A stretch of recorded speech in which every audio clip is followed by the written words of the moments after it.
Hyperthyroidism, to start with, is where there's overproduction of thyroid hormone by the thyroid gland.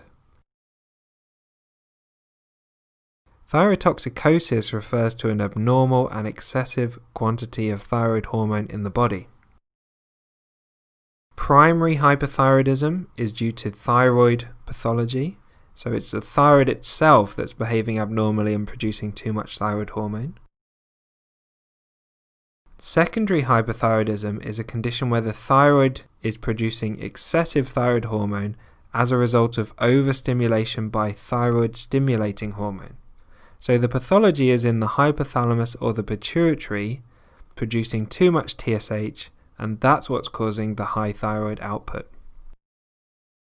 Graves' disease is an autoimmune condition where there's TSH receptor antibodies that are causing the hyperthyroidism.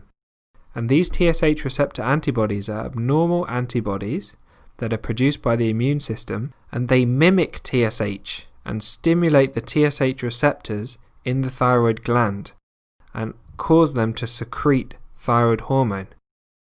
And this is the most common cause of hyperthyroidism.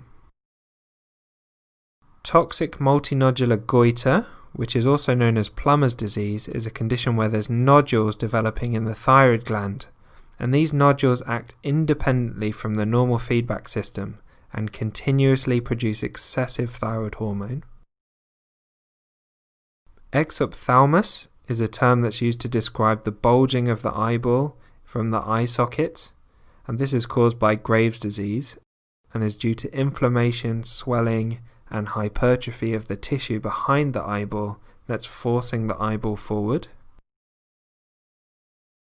And final definition is pretibial myxedema, and this is a dermatological condition where there's deposits of mucin under the skin on the anterior aspect of the leg or the pretibial area, and this gives a discoloured, waxy, edematous type of appearance to the skin over this area, and it's very specific to Graves' disease, and it's caused by a reaction of the tissues under the skin to the TSH receptor antibodies.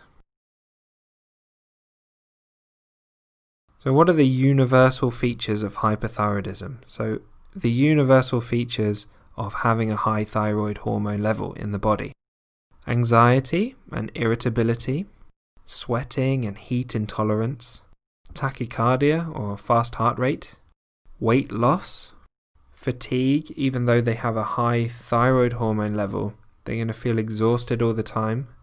The thyroid hormone also stimulates the bowel, so you get frequent loose stools, and they can have sexual dysfunction as well. There's a couple of features that are unique to Graves' disease, and these all relate to the presence of TSH receptor antibodies. So you can have a diffuse goitre without any nodules, thyroid eye disease, which is what we talked about, this exophthalmos, and pretibial myxedema. Some of the features of toxic multinodular goitre: so you'd have a goitre, and then when you palpate it during your thyroid exam, you'd feel firm nodules.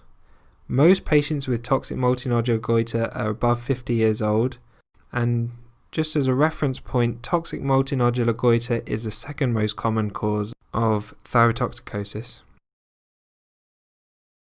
A solitary toxic thyroid nodule is where there's a single abnormal thyroid nodule that's acting on its own to release thyroid hormone, and these nodules are usually benign adenomas, and they're treated quite easily by surgical removal of the nodule, which will stop the excess thyroid hormone from being produced.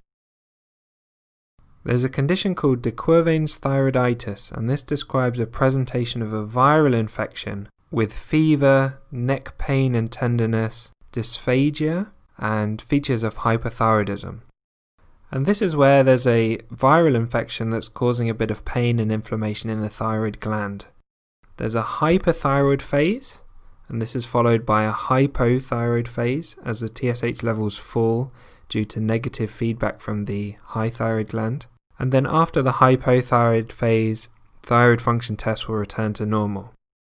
And this is a self-limiting condition, and all that's really required is some supportive care, usually with non-steroidal anti-inflammatories like ibuprofen, to help with the pain and the inflammation, and some beta blockers for symptomatic relief of the hyperthyroidism if required. Next, let's talk about a concept called thyroid storm. And thyroid storm is a rare presentation of hyperthyroidism, and it's also known as thyrotoxic crisis. And this is where there's a more acute, severe presentation of the hyperthyroidism, where the patient will get pyrexia, tachycardia, and may have a delirium as well. It requires admission for monitoring, and it's treated pretty much the same way as other presentations of thyrotoxicosis, although they might need more supportive care with fluid resuscitation, antiarrhythmic drugs if they've gone into AF or some other arrhythmia due to the thyrotoxicosis, and beta blockers can be helpful to treat the symptoms. Which brings us on to management of the hyperthyroidism. So the knowledge that we're talking about here is basically summarized from the NICE clinical knowledge summaries from 2016, and usually treatment of hyperthyroidism will be guided by a specialist, as the medication have quite strong potential for side effects. The first line antithyroid drug to treat hyperthyroidism is carbimazole, and it's usually successful in treating patients with Graves' disease and leaves them with normal thyroid function after about 4 to 8 weeks.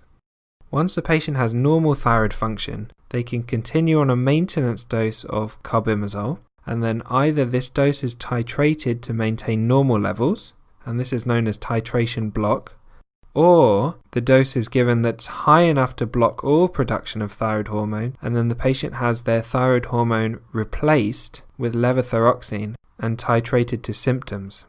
So this is known as block and replace. Complete remission and the ability to stop the carbimazole is usually achieved after about 18 months of treatment. Second line treatment for hyperthyroidism is propylthiouracil, and this is used in a very similar way to carbimazole, but there's a small risk of severe hepatic or liver reactions, and these reactions can be severe enough to cause death, which is why carbimazole is the preferred option. Another option is radioactive iodine, and this involves taking a drink that contains a dose of radioactive iodine. This iodine then is taken up by the thyroid gland, and the radiation that's emitted into the local area destroys a portion of the thyroid cells. And this reduction in functioning of the thyroid cells decreases the amount of thyroid hormone that's produced, and so you have remission from the hyperthyroidism. But remission can take about 6 months, and the patients can actually be left with hypothyroidism afterwards and require levothyroxine replacement. There's also quite strict rules when somebody takes this radioactive iodine treatment, so they can't be pregnant, and they're not allowed to get pregnant for at least 6 months after taking the treatment. They should avoid close contact with children and pregnant women for 3 weeks, depending on the dose, and this is because of the risk to these patients with the radiation. And also for a few days after the treatment, they need to limit contact with anyone because the dose of radiation that they're emitting is a bit higher during this period. Let's talk about beta blockers for hyperthyroidism.